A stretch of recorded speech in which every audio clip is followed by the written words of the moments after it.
Daniel! Halika nga rito. Sandali lang po pa. May tinatapos lang po. Dalian mo. Sinabi kong lumapit ka kung ano-ano pang inaatupag mo dyan. Ano po yun pa? Ano tong nababalitaan ko sa professor mo, ha? Marami ka raw bagsak na subject. Totoo ba yun? Ano po kasi? Huwag kang magsisinungaling. Tatamaan ka talaga sa akin kapag niloko mo ko. Sagot! Opo pa. Dahil sa sayo na naman yan, no? Daniel! Ilang beses kong uulitin. Tigilan mo na yung kahibangan mo. Wala kang mararating dyan. Anong inaasahan mo? Aangat ka sa buhay sa pagsasayaw? Hindi! Doon po kasi ako masaya. Nangangatwiran ka pa talaga, ah. Anak, huwag ka nang sumagot. Totoo naman po, ma. Hindi ko po nakikita ang sarili kong nabubuhay lang para magtrabaho. Para lang maging alipin ng oras at utos ng iba. Kung ang sinasabi nyo, pag-angat sa buhay ay puro pera lang. Iba na po ang panahon ngayon pa. Hindi na nasusukat ang tagumpay sa pera lang. Anak, Bukas na bukas, pupunta ako sa eskwelahan mo. Kakausapin ko ang dean. Aayusin ko ang paglipat mo. Oras na para itigil mo na ang buwisit na pagsasayaw na yan. Pero pa, please. Wala na ibang sasabihin. Alam mo ba kung gaano kami nagpakahirap ng nanay mo para sa matrikula mo? Para lang makapag-aral ka. Hindi mo naiintindihan ang realidad ng buhay. Marami ka bang kakaining bigas, Daniel? Matuto kang makinig. Matuto kang sumunod. Nagmamakaawa po ako pa. Lumayo-layo ka nga sa akin. Pa, please. anak, tama na.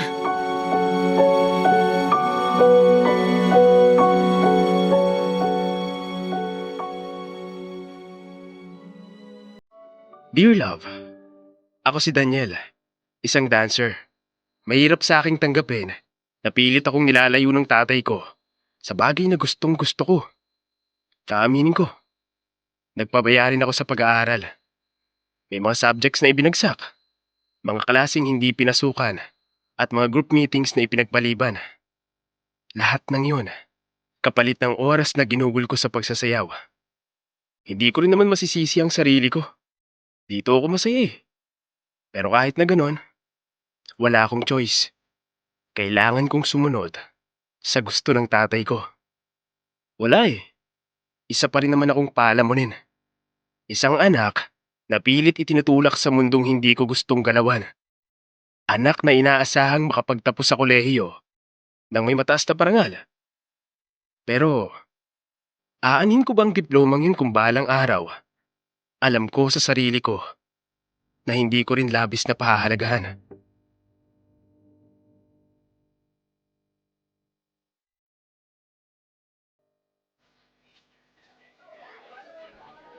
Anak, pasensya ka na ha sa lahat ng nasabi ng papa mo kagabi.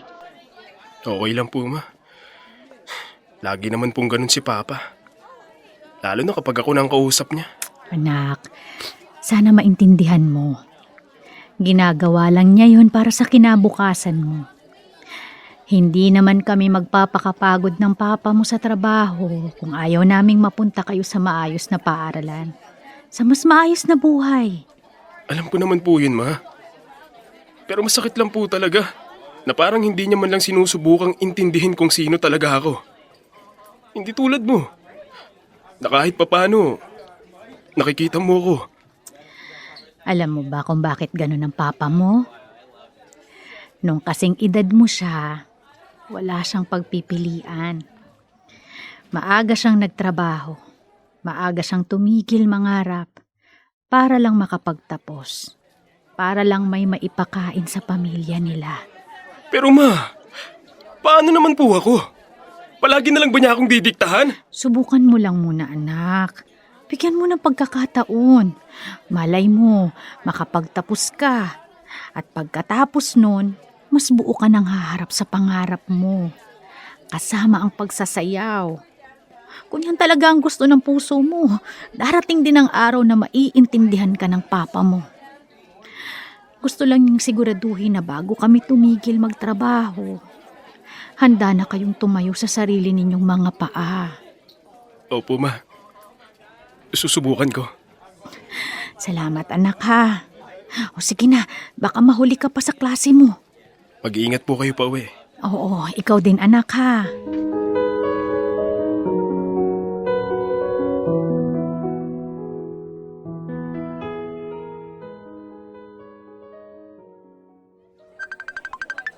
Hello, Marcia?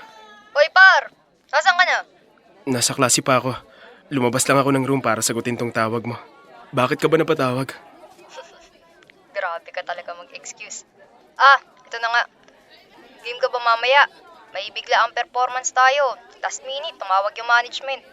Sayang kung di ka makakasama. Naku par. Baka pas muna ako. Bawal din ako malit ng uwi ngayon. Malilintikan na naman ako kay Papa. Di yan! Kami na bahala magpaliwanag kay dito. Tsaka, ihatid ka naman namin pauwi. Promise. Kahit pumunta ako, wala rin naman akong dalang damit. Si Nathan ba? Patry nyo na? Oo, di raw talaga siya pwede. Binabantayan niya daw ang nanay niya sa ospital. Ikaw na lang talaga par. Sayang to.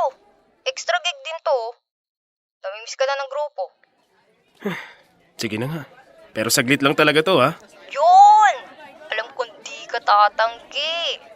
Oh, saan bang rehearsal? Dito pa rin, sa likod ng stadium. Abot ka ba ng alas 4? Oh, aabot ako. Pero malinaw ha. Diretso uwi ako pagkatapos ng performance. Awit sa'yo, par. Kulit mo. Ako na nga bahala sa lahat. Sige na. Baka hanapin ako ng prof ko. Sige, par. See you. Kompleto na ulit ang grupo, ah.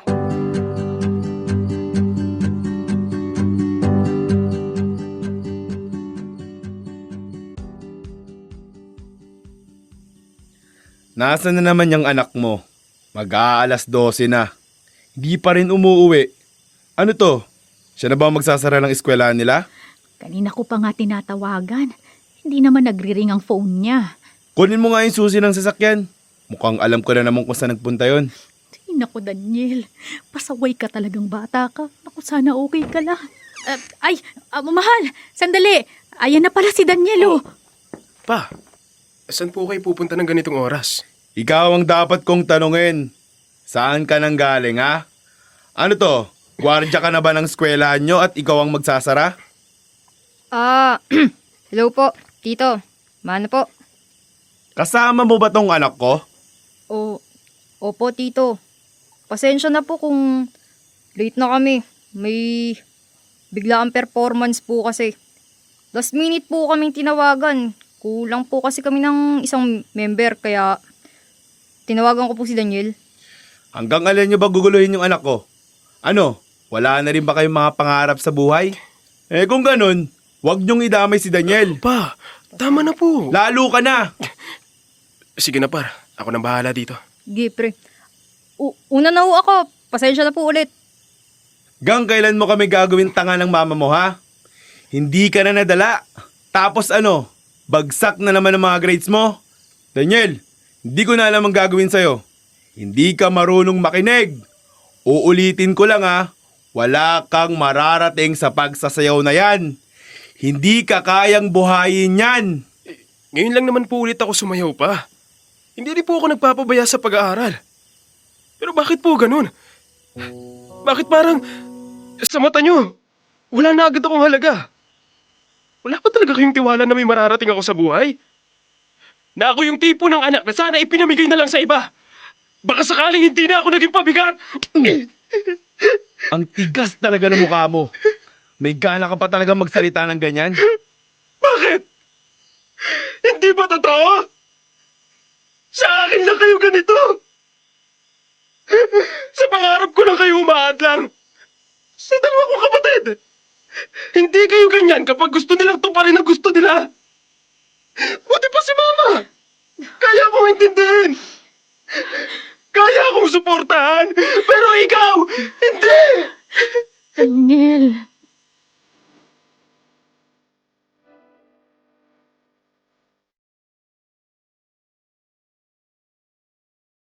Walang kibuan.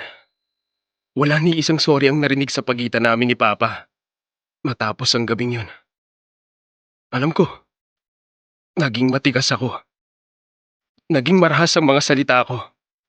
Pero hindi na kayang itago pa ng puso ko ang sakit.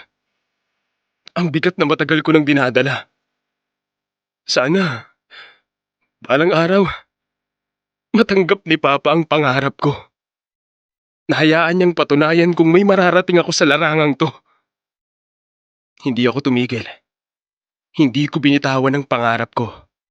Hindi ko pinabayaan ang pangako sa sarili na ang pagkadismay mapalitan ng pagmamalaki.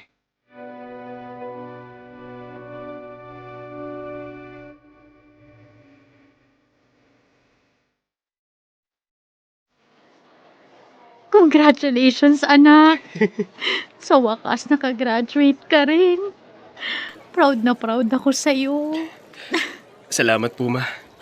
Salamat sa walang tigil niyong pagsuporta. Lalo na nung mga panahong ako mismo. Nag-aalinlangan na sa sarili ko. Ay, teka. Nasa na ba ang papa mo? Tawagan mo nga. Nag-expire na kasi ang load ko. Wait lang po, Ma. Dito lang po kayo, ha? Mukhang alam ko na po kung nasan si Papa. Pa! Hinahanap na po kayo ni Mama dun sa loob. Mauna ka na. Susunod na lang ako. Pa? Hmm. No, sorry po sa mga nasabi ko dati. Sana napatawad niyo na po ako. At sana naging proud po kayo sa narating ko ngayon. Bakit? Akala mo ba kinakaya kita bilang anak? Walang ama ang kayang tiisin ang kanyang anak na nahihirapan. Tandaan mo yan.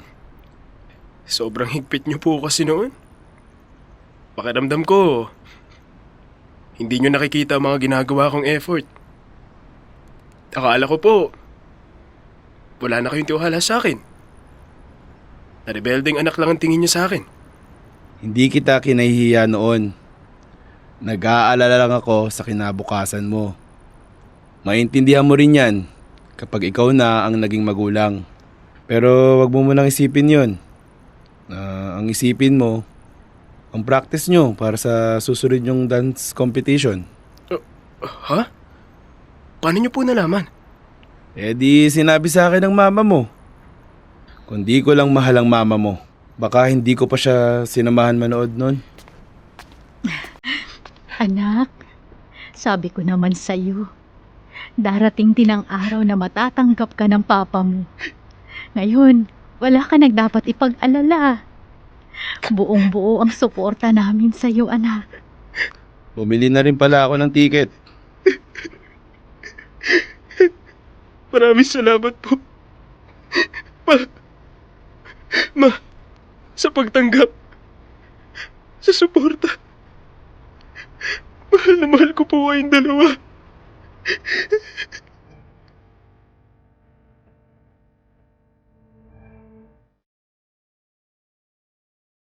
Dear love, ang akala kong nooy kawalan ng tiwala, ngayon ay lubos na pag-asa. Sa wakas, nakita rin ako ni Papa. Hindi bilang black sheep ng pamilya, kundi bilang isang anak na patuloy na lumalaban at unti-unting nagtatagumpay sa sariling pangarap. Malaki ang pasasalamat ko sa kanilang dalawa, sa walang sawang pagpapasensya, sa hindi pagsukong itaguyod ako. Alam kong naging pasaway ako, pero hindi ko talaga kayang bitawan ng pagsasayaw. Dito ako buo. Alam kong dito ako masaya. At alam kong ito ang magpapanalo sa akin sa takbo ng sarili kong buhay. Hindi man ako umasensyo financially, pero alam ko, ng mga araw na yon, ang bawat galaw, bawat palakpak, bawat pagtanggap, ay daig pa ang kahit anong halaga. Dahil minsan, ang tunay na tagumpay ay ang mapili mo ang sarili mong pangarap. Ang mapansin ka rin ng taong matagal mo nang hinihintay na makakita sa'yo.